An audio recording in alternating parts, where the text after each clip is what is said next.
ನಮಸ್ತೆ ಎಲ್ಲರಿಗೂ. 25 ಅಂಕಗಳ ಘಟಕ ಪರೀಕ್ಷೆಯ ಪ್ರಶ್ನೆ ಪತ್ರಿಕೆಗಳ ರಚನೆ, ಅದೇ ರೀತಿಯಾಗಿ ಇವತ್ತಿನ ಒಂದು ವಿಡಿಯೋದಲ್ಲಿ ಉತ್ತರ ಪತ್ರಿಕೆಯ ವಿಶ್ಲೇಷಣೆಯನ್ನು ಯಾವ ರೀತಿ ಮಾಡೋದು ಅಂತ ನೋಡೋಣ. ಈ ಒಂದು ವಿಡಿಯೋ ನಿಮಗೆ ಸ್ವಲ್ಪನಾದರೂ ಉಪಯೋಗ ಆಗಿದೆ ಅಂತ ಅನಿಸಿದರೆ ಪ್ಲೀಸ್ ನನ್ನ ಚಾನಲ್ನ ಸಬ್ಸ್ಕ್ರೈಬ್ ಮಾಡ್ಕೋತೀರಾ?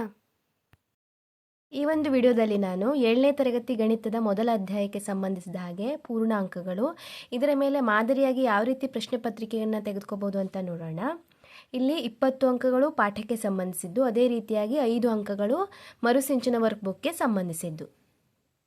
ಮೊದಲನೇ ಮೇನು ಸರಿಯಾದ ಉತ್ತರ ಆರಿಸಿ ಬರೆಯಿರಿ. ಇಲ್ಲಿ 6 ಪ್ರಶ್ನೆಗಳನ್ನು ತೆಗೆದುಕೊಂಡಿದ್ದೀನಿ, 1 ಅಂಕದ್ದು.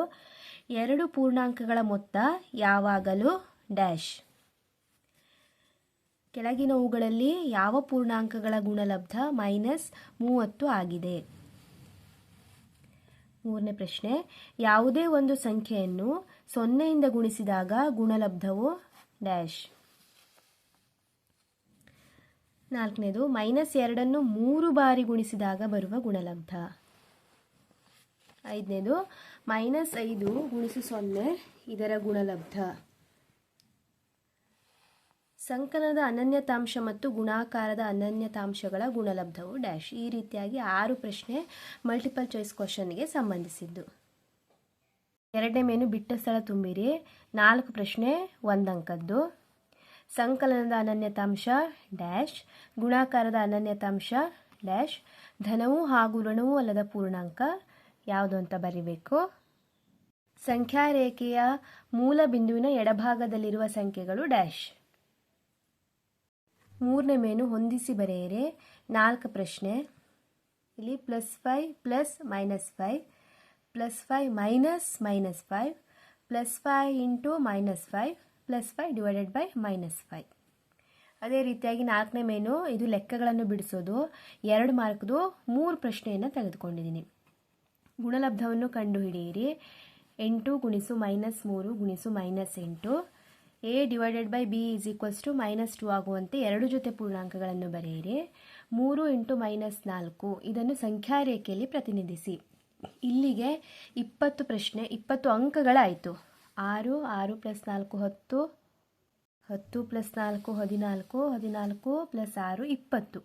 ಈ 20 ಪ್ರಶ್ನೆಗಳು ಪಾಠದಲ್ಲಿರುವ ಪ್ರಶ್ನೆಗಳಿಗೆ ನಾವೇನು DSCRT ಅವರ ಪ್ರಶ್ನೆ ಕೋಟಿಯಿಂದ ಆಯ್ದುಕೊಂಡು ಪ್ರಶ್ನೆ ರಚಿಸಿದ್ದಾಯಿತು. ಇನ್ನು ಉಳಿದ 5 ಅಂಕಗಳು ಈ ಕೊನೆಯ ಮೇಲಿನ 5 ಪ್ರಶ್ನೆ ಏನಿದೆ 5 ಅಂಕಗಳಿದ್ದು, ಇದನ್ನು ನಾನು ಮರುಸಿಂಚನ ವರ್ಕ್ಬುಕ್ಕಿಂದ ತೆಗೆದುಕೊಂಡಿದ್ದೀನಿ.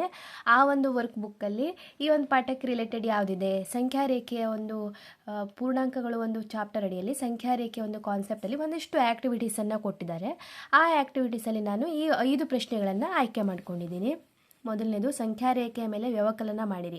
-2 - +4 ಇದನ್ನು ಅವರು ಸಂಖ್ಯಾರೇಖೆ ಮೇಲೆ ಮಾಡಿ ತೋರಿಸ್ಬೇಕು. 19ನೇದು, ಇದು ಸಂಖ್ಯಾರೇಖೆ ಅಲ್ಲದೆ ಹಾಗೆ ಲೆಕ್ಕಾಚಾರ ಮಾಡೋದು. 25 - 10 -2 - -3 82 - 90 -8 -10. ಈ ರೀತಿಯಾಗಿ ನಾನು 25 ಅಂಕಕ್ಕೆ 7ನೇ ತರಗತಿಯ ಗಣಿತದ ಪ್ರಶ್ನೆ ಪತ್ರಿಕೆಯನ್ನು ರಚನೆ ಮಾಡ್ಕೊಂಡಿದ್ದೀನಿ. ಮುಂದಿನ ಒಂದು ವಿಡಿಯೋದಲ್ಲಿ 2ನೇ ಪಾಠದ್ದು ನೋಡೋಣ. ನಾವು ಪ್ರಶ್ನೆ ಪತ್ರಿಕೆಯನ್ನು ರಚನೆ ಮಾಡ್ಕೋತೀವಿ, ಅದೇ ರೀತಿಯಾಗಿ ಅದಕ್ಕೆ ಸಂಬಂಧಿಸಿದಂತೆ ಮಾದರಿ ಉತ್ತರಗಳನ್ನು ಸಹಿತ ಬರ್ಕೋತೀವಿ. ಇಷ್ಟಾದಮೇಲೆ ಮಕ್ಕಳ ಒಂದು ಉತ್ತರ ಪತ್ರಿಕೆ ಕರೆಕ್ಷನ್ ಆದಮೇಲೆ ಏನು ಮಾಡಬೇಕು, ಉತ್ತರ ಪತ್ರಿಕೆ ವಿಶ್ಲೇಷಣೆ. ಸೇತು ಬಂದ ಪೂರ್ವ ಪರೀಕ್ಷೆ, ಸಾಫಲ್ಯ ಪರೀಕ್ಷೆಗಳಿಗೆ ಹೇಗೆ ಉತ್ತರ ಪತ್ರಿಕೆಗಳ ವಿಶ್ಲೇಷಣೆ ಅಂತ ಈ ರೀತಿಯಾಗಿ ಕಾಲಮ್ ಹಾಕ್ಕೋತೀವೋ, ಇಲ್ಲಿ ವಿದ್ಯಾರ್ಥಿ ಹೆಸರು ಬರುತ್ತೆ, ಈ ರೀತಿಯಾಗಿ ಇಲ್ಲಿ ಪ್ರಶ್ನೆಗಳ ಸಂಖ್ಯೆ ಬರುತ್ತೆ. ಮೊದಲನೇ ಪ್ರಶ್ನೆ, 2ನೇ ಪ್ರಶ್ನೆ, ಇಲ್ಲಿ ವಿದ್ಯಾರ್ಥಿಗಳ ಹೆಸರು ಬರುತ್ತೆ. ಇಲ್ಲಿ ಲಾಸ್ಟಿಗೆ ಟೋಟಲ್ಲು. ಇಲ್ಲಿ ಇನ್ನೊಂದು ಕಾಲಮ್ ಆ್ಯಡ್ ಮಾಡ್ಬೋದು, ಗ್ರೇಡು. ಆ್ಯಕ್ಚುಲಿ ನಾವು ಗ್ರೇಡ್ ಹಾಕೋ ಅವಶ್ಯಕತೆ ಇಲ್ಲ, ಆದರೆ ಇಲ್ಲೂ ನಮ್ಮ ಒಂದು ರೆಫರೆನ್ಸಿಗೆ ಹಾಕ್ಕೋಬೋದು. ಯಾಕೆ ಅಂದರೆ ನಾವು ಸ್ಯಾಟ್ಸಲ್ಲಿ ಮಾರ್ಕ್ಸ್ ಎಂಟ್ರಿ ಮಾಡ್ತೀವಲ್ಲ, ನಾವು ಎಂಟ್ರಿ ಮಾಡಿದ ಕೂಡಲೇ ಅಲ್ಲಿ ಗ್ರೇಡಾಗಿ ಕನ್ವರ್ಟ್ ಆಗಿ ಎಂಟ್ರಿ ಆಗುತ್ತೆ ಸ್ಯಾಟ್ಸಲ್ಲಿ. ಹಾಗಾಗಿ ನಾವು ಇಲ್ಲೇನು ಸಪ್ರೇಟಾಗಿ ಗ್ರೇಡ್ ಅಂತ ಕಾಲಮ್ ಹಾಕ್ಕೊಳ್ಳೋ ಅವಶ್ಯಕತೆ ಇಲ್ಲ, ಬೇಕಂದರೆ ಇಲ್ಲಿ ಹಾಕ್ಕೋಬೋದು. ಈ ರೀತಿಯಾಗಿ ನಾವು ಮಕ್ಕಳ ಉತ್ತರ ಪತ್ರಿಕೆಯ ವಿಶ್ಲೇಷಣೆ ಒಂದು ಕಾಲಮನ್ನು ಹಾಕ್ಕೋಬೇಕಾಗುತ್ತೆ. ಈ ಒಂದು ವಿಶ್ಲೇಷಣೆ ಕಾಲಮನ್ನು ಹಾಕ್ಕೊಂಡಾದ್ಮೇಲೆ ನಾವು ಅಲ್ಲಿ ಯಾರಿಗೆ C ಬಂದಿರುತ್ತಲ್ಲ ಅವರನ್ನು ಬಿಲೋ ಆ್ಯಾವರೇಜ್ ಅಂತ ಗುರುತಿಸ್ಕೊಂಡು ಅವರಿಗೆ ಪರಿಹಾರ ಬೋಧನೆಯ ಚಟುವಟಿಕೆಗಳನ್ನು ಮಾಡ್ತಾ ಹೋಗಬೇಕು.